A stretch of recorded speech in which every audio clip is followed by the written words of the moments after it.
This is the Recruit the Employer podcast, and you're listening to episode 106, How to Finish Well Once You Accepted a New Job. Plus, stay to the end for a very big surprise ending. Welcome to the Recruit the Employer podcast, a show for the ambitious, action-oriented career woman who wants to live out her purpose, rise to the top of her industry, and be seen as a leader at work. In 30 minutes or less, we'll walk you through the latest strategies to land your dream job, blast through imposter syndrome, and make the money you deserve. I'm your host, Jena ex-Wall Streeter turned career coach and founder of Recruit the Employer. But more importantly, I'm on a mission to help you fall in love with your work again. So grab a glass of wine, get ready to be coached, and tune in to your weekly boost of career confidence.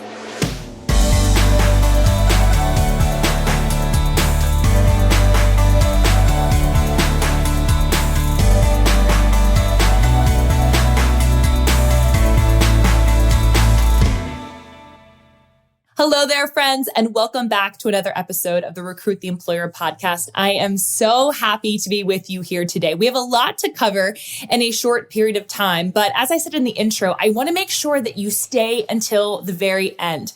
I have a really big announcement to share with you, and so I don't want you to miss out on that. So stay to the end for that.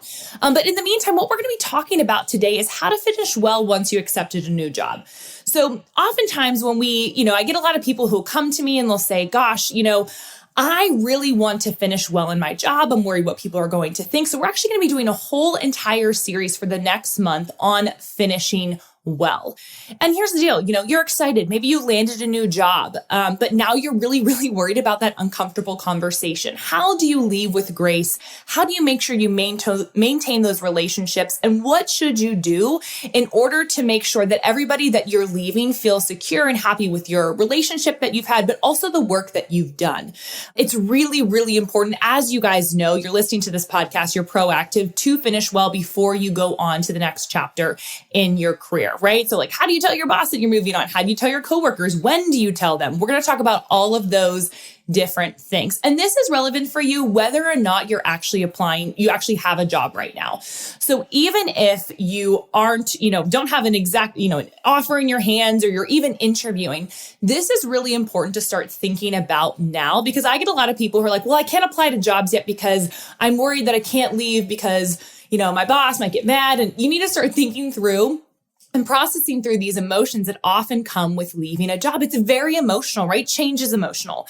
And so it's pretty natural that even though maybe we were miserable in our jobs, we weren't really happy, we're very excited to go, there is some things that need to be ticked and tied before we can feel like everything on our side has been accomplished. Everything on our side, we're leaving on a good foot. We've done everything that we can to give it all to our job that we're in currently. So I'm really excited to share with you guys just some tips about that. So maybe you're feeling overwhelmed. Maybe you're really nervous that there will be backlash. I actually had a client a couple of weeks ago who's really worried about the backlash, that other people in the office will think she's mean. I had another client where a lot of the people in her office were dropping like flies. And so she felt really guilty about also leaving, but we're going to talk about that. That's an emotion that we can work through. So maybe that's what you're feeling. Maybe you're concerned that they're going to get nosy and really want to know what you're doing next, and you just don't want to tell them. How do you approach that? Maybe you're worried about disappointing people or leaving them high and dry, right? That's a big one, especially if you have a big project coming on. I have a lot of people who try to rearrange their when they apply to jobs just so they can get past a project. I have a lot of thoughts on that. And maybe you're just worried that somebody might think, who does this girl think that she is, right? Who does she think that she is that she's leaving here? Does she really think she's going to find it better elsewhere? We're worried about what people are thinking of us, right? And as I'm seeing this, the reason why I wanted to do this episode is I'm getting more and more people that are finding jobs. Last year was hard, right? A lot of you lost jobs. Maybe you're still in between jobs. But the good news is I'm finding more and more companies are rehiring. We're starting to get back to a normal state. And it's really exciting. So I wanted to make sure that we covered this in the Recruit the Employer podcast, because we really haven't talked a lot about how do you actually transition well, and how do you make sure that once you accept a new job, you don't get major senioritis, which is really hard. So that's the first thing that I want to talk about a little bit is you've got to battle with your senioritis. It's really hard. I've had it in probably every single job as I was transitioning where I knew I had an offer at another company. I hadn't told my company yet. I lived in this limbo, this waiting period. And I was nervous and I was struggling and I really wanted to slack off. But when I had the opportunity, when I was at the New York Stock Exchange, I remember telling my boss, I finally went to him and said, hey, I'm putting in my 2 weeks, going to XYZ, I'm going to the Muse. And he said something to me, he said, all right, that's great. I'm so excited for you. Now make sure that you don't give us a reason not to like you moving forward. Something to that effect. Basically what he was saying was, don't give us a reason not to respect you. Do your work. Finish well.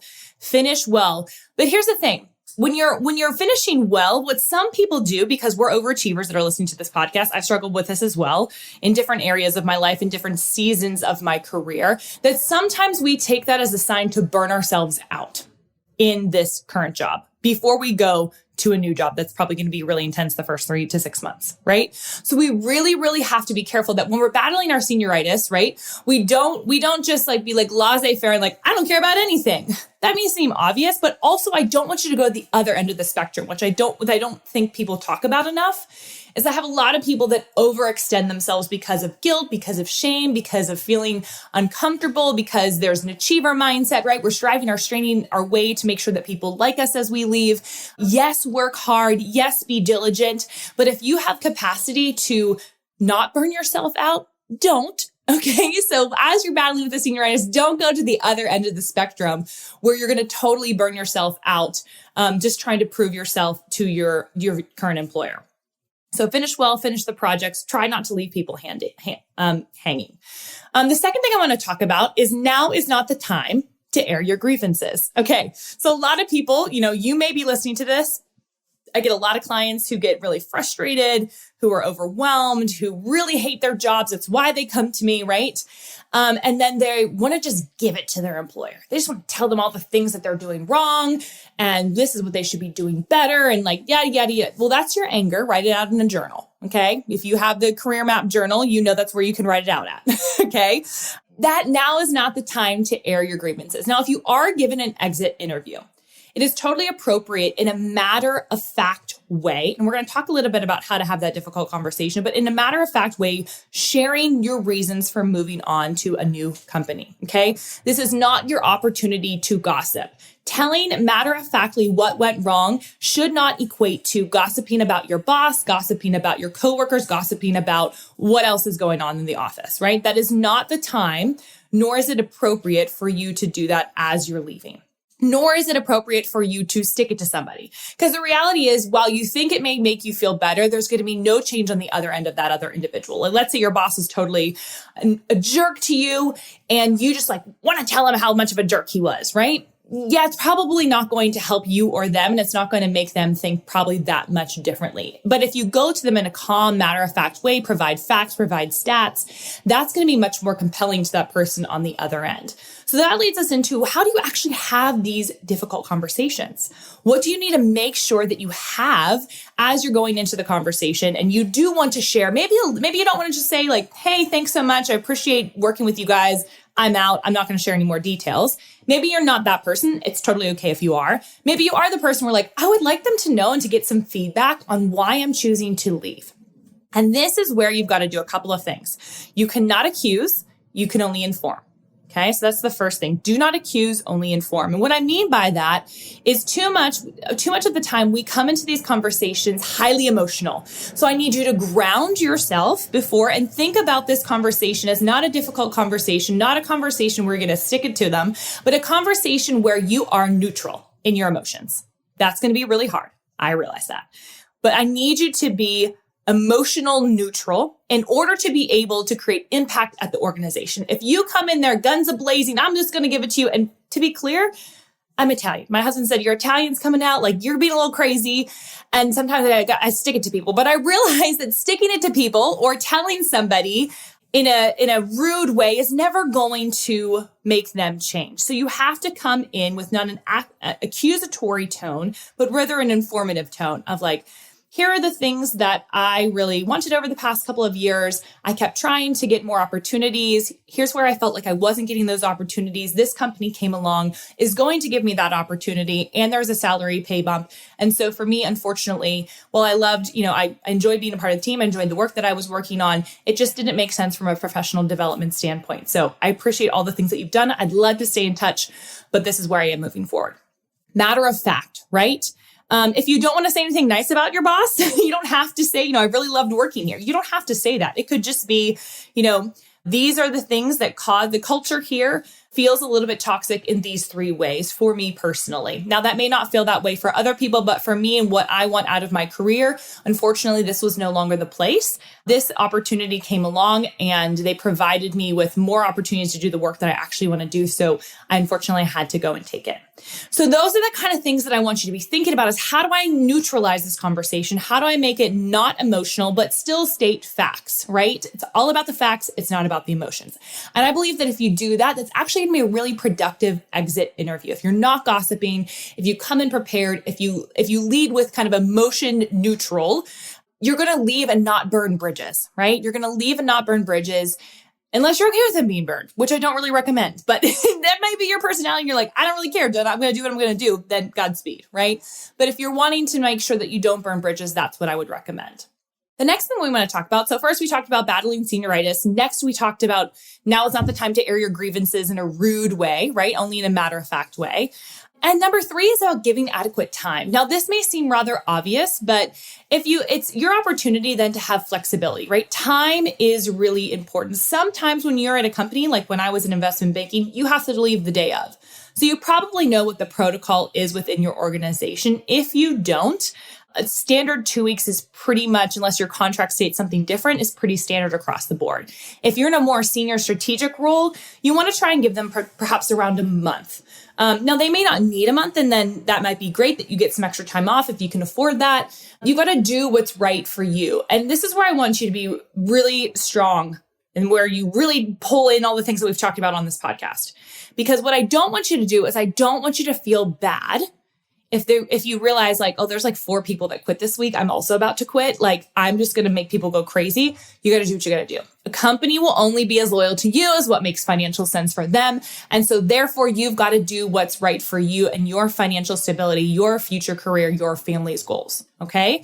So you've got to give adequate time, but don't give them so much time where I've had some clients where their like past employers started haggling with them on time, and have in your brain what you feel like is appropriate legally, which is around 2 weeks for most people, and then what feels appropriate based off of your seniority level. Once you get to that, unless there's some kind of really crazy negotiations, I've had some employees get negotiated to stay on for a couple extra months and do some consulting work on the side, as long as the future employer is okay with that. So there's things that can happen there. But generally speaking, 2 weeks to a month is a good amount of time period to make sure that you have everything ticked and tied, that you've addressed any issues that anybody has. And here's where you can really do some magic, which is we're on number 4. Number 5 is to come with a plan, right? Come in with a plan. So one of the worst things that you can do is go into your boss and say, I'm leaving in 2 weeks. Thanks so much for the opportunity. I'm really excited about the next one. I'll be gone in 2 weeks. And then that's it. And then the boss has to think about, okay, what are all the different areas that this person helped? Where are we going to need to fill things? And this is where you can actually help to build bridges and be kind and make sure that everything on your side of the lane is clean. And this is what I usually recommend for most clients is come in with a plan. So you say, thank you so much. I really appreciate the opportunity to work together. Unfortunately, I'm putting in my 2 weeks right now. I'm moving on to another opportunity where I'm making a career pivot. It just makes a lot of sense for me and what I want to be doing in the future. Here's what I have been thinking about in terms of how to best transition the plan. And I would like to share that with you and obviously get your input and see if you need my help or any gaps in any other way. How does that sound?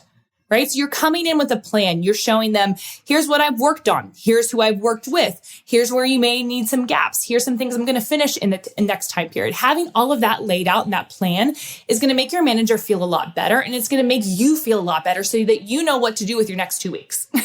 A lot of people get the senioritis because they don't know what to do in the next 2 weeks. This is going to give you a framework and a plan to tie up some bows really nicely as you are exiting. Okay.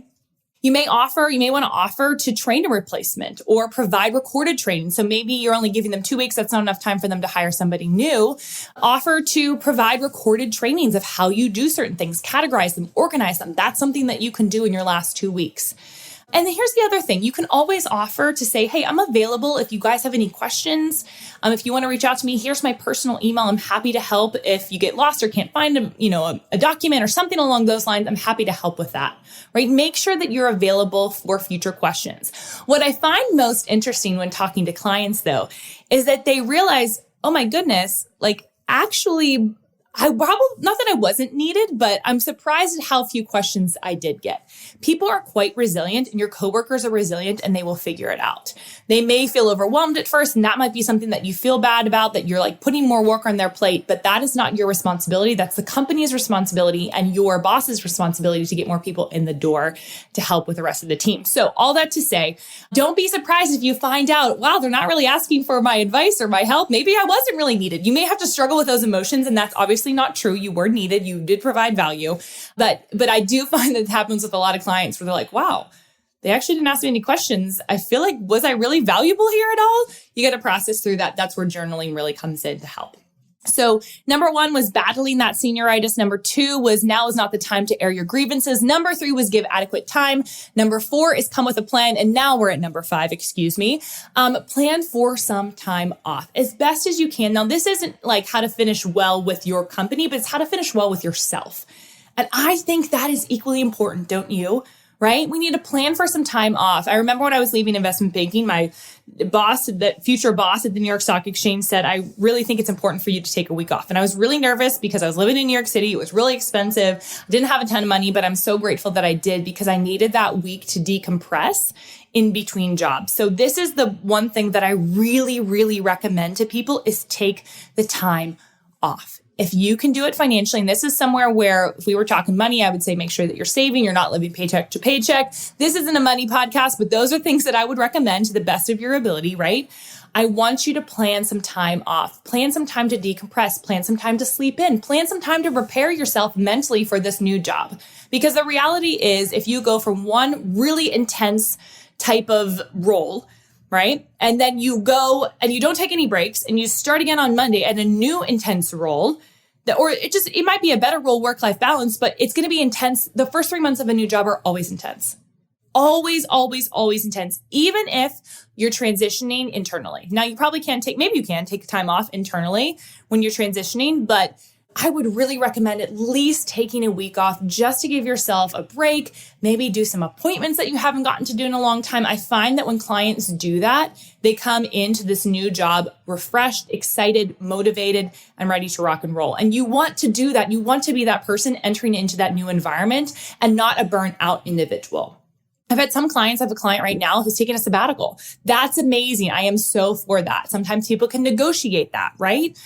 So there are things that you can negotiate even in your contract with your new job to make sure that you give yourself enough buffer time to have some decompression time so that you can start new, refreshed, excited, and motivated. So number 5 is plan for some time off because that's how to finish well with yourself. And number 6 is to thank your team.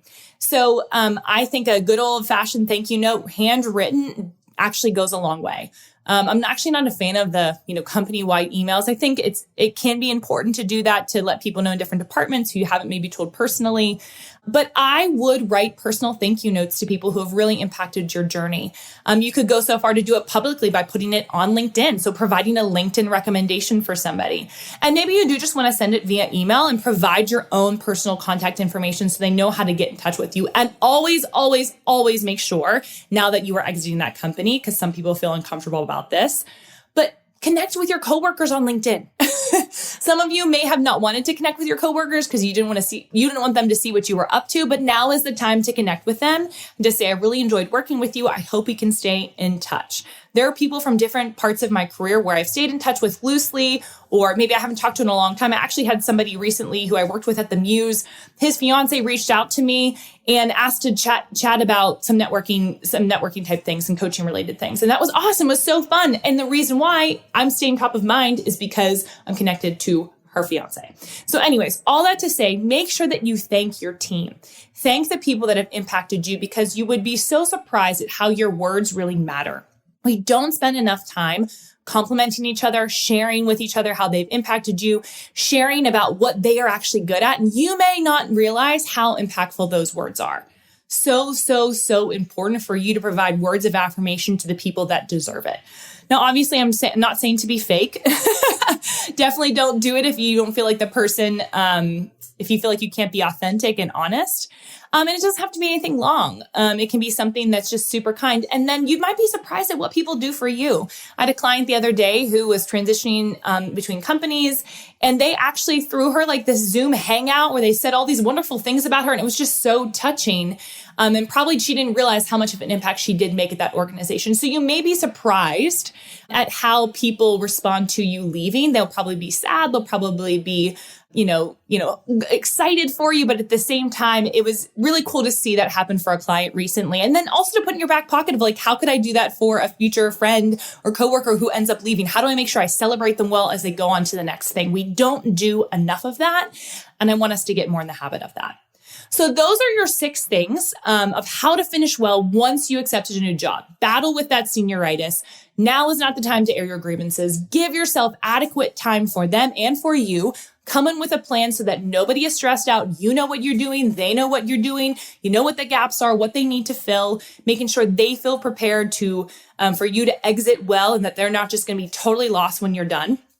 Number 5 is plan for some time off for yourself so that you can finish well with yourself. And number 6 is to thank your team. So this topic actually, and this is my big surprise that I'm here to tell you today. So I'm glad that you made it to the end.